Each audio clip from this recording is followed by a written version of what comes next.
1 and 2 in the batting order due up in the top of the ninth for the Pioneers. First pitch misses inside for ball one.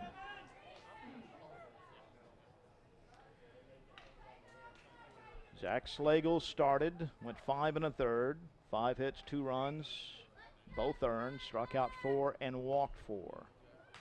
Fouled back to the screen. So he did a really nice job. I mean, obviously he pitches into the 6th inning and gives up just the 2 runs.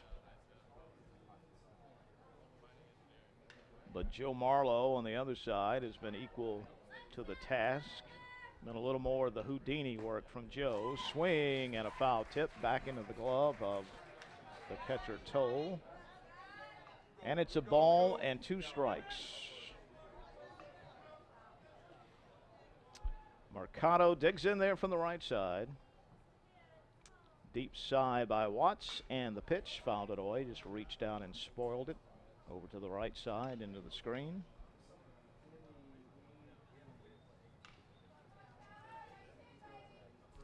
So Schuyler steps back in there. He's a junior out of the Bronx, New York. And the 1-2 pitch, breaking ball just missed the outside corner. All of the infielders taking a step or two toward the dugout, and Watts thought he had him struck out, but just a little outside, and that evens the count at 2. The 2-ball, 2-strike pitch. Fastball stays high, and it's 3-2. So Watts has thrown 41 pitches now since coming in.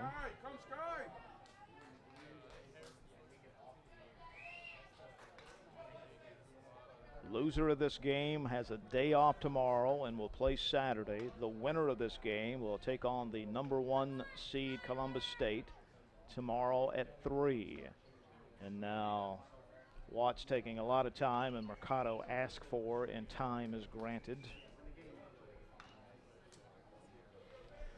The youngster from the Bronx steps back in there. And Mr. Watts out of North Carolina kicks and fires, and it hit him.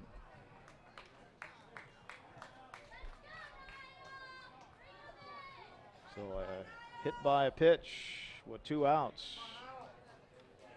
And that'll bring up Niall the Goings. Right fielder, Niall Goings. Pitch runner at first for the Pacers, Joey Smithers. Your attention, please. Pinch running at first base for USC Aiken, 9, Joey Smithers. So Joey Smithers pinch running over at first.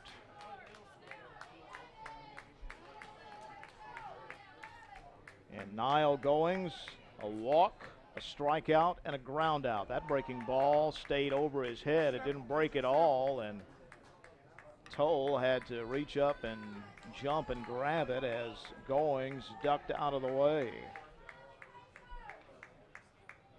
And now he lines one up the middle off of him, right back through the box. So Smithers stops at second, and Goings with his first hit of the day. The shortstop, Tyler Ammerman. And we'll get another pinch runner, this time for Goings. And Pinch running at first base for the 23, Pacers, number Luke 23, Westerberg. Luke Westerberg. So Luke Westerberg, second pinch runner of the inning. And here comes Coach Jones out of the dugout.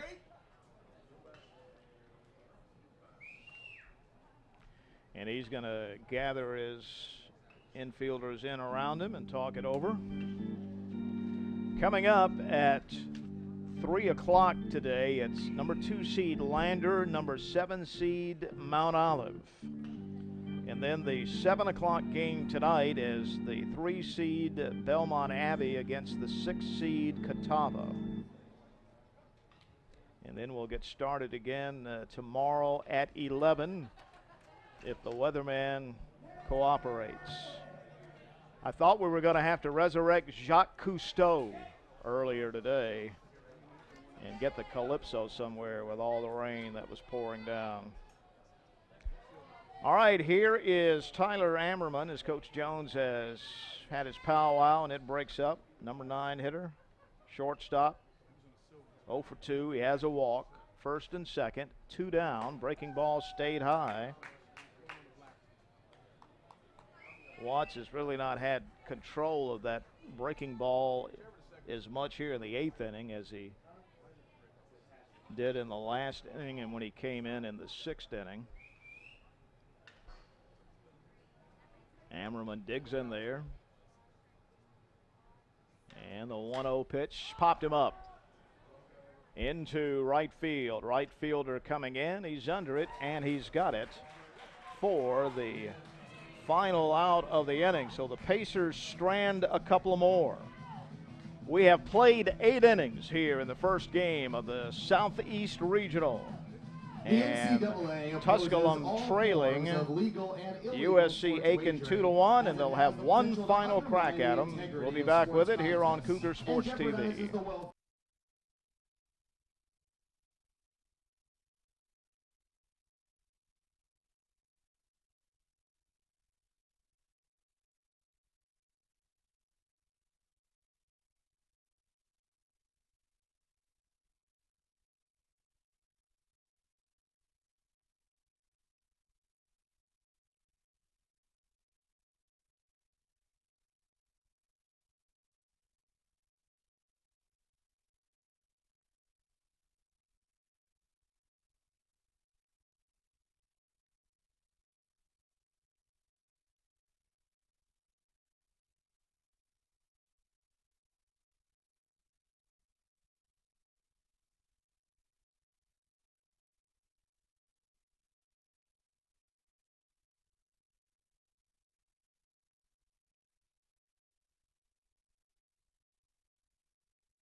We head to the 9th inning, and it's the final shot for the Tusculum Pioneers. They trail 2-1 to the USC Aiken Pacers in Game 1 of this NCAA Southeast Regional.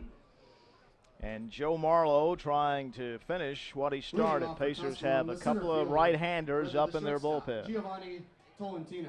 Giovanni Tolentino, the number 9 hitter in the shortstop. He has an infield single back in the 2nd inning, popped to 3rd and grounded into a fielder's choice. So Marlowe, the big right-hander, kicks and fires. He shows bunt and takes ball 1. So he showed bunt, and that had David Langster charging in from 3rd. Joey Smithers stays in the game, plays 2nd. There's a strike on the inside corner. And Luke Westerberg, who also pinch ran in the 8th, stays in the game to play right. So Marlowe, the pitch, fly ball in the center. Here comes the center fielder on. Mitchell Price will grab it in medium left center field, and there's one down. So the Pioneers are down to their final 2 outs, or they'll fall in the loser's bracket. But they could be only one swing away from tying this game up. It's 2-1, Pacers on top with an out in the top of the 9th. J.J. Wesley back to the top of the order. 1 for 3, a single. He made a great defensive play. Pitches in there for a called strike. Jumping and snagging a ball deep in right center with the ball right at the top of the wall. The 0-1 fouled it back to the screen. And 0-2, you can hear the USC Aiken fans urging on Joe Marlowe there. And the Pioneer fans hoping J.J. Wesley can do something here. The 0-2, there's a base hit in the center field. Indeed he does, right back through the box. So some drama in the 9th inning here in Columbus, Georgia.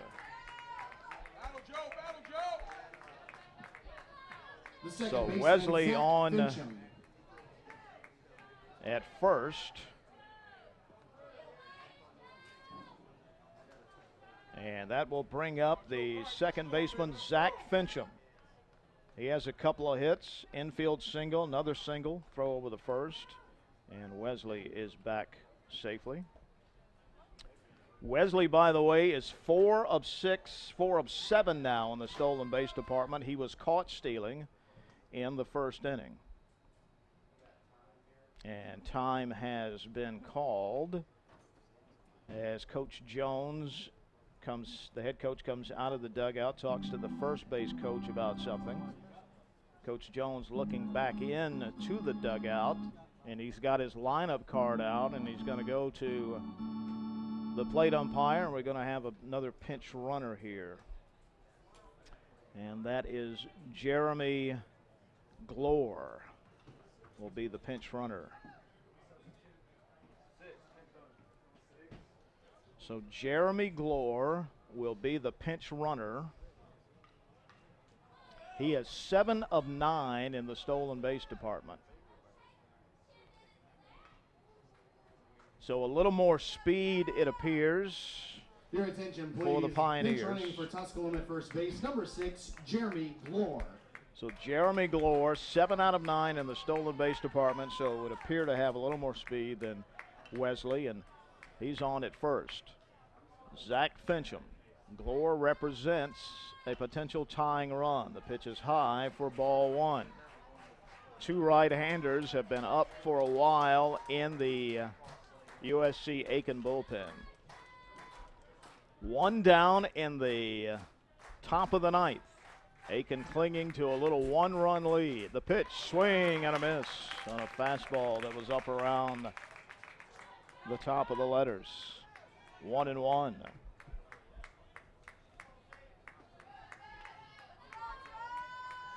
Tusculum with 11 hits on the day. They've stranded 10. Throw over to first and back safely.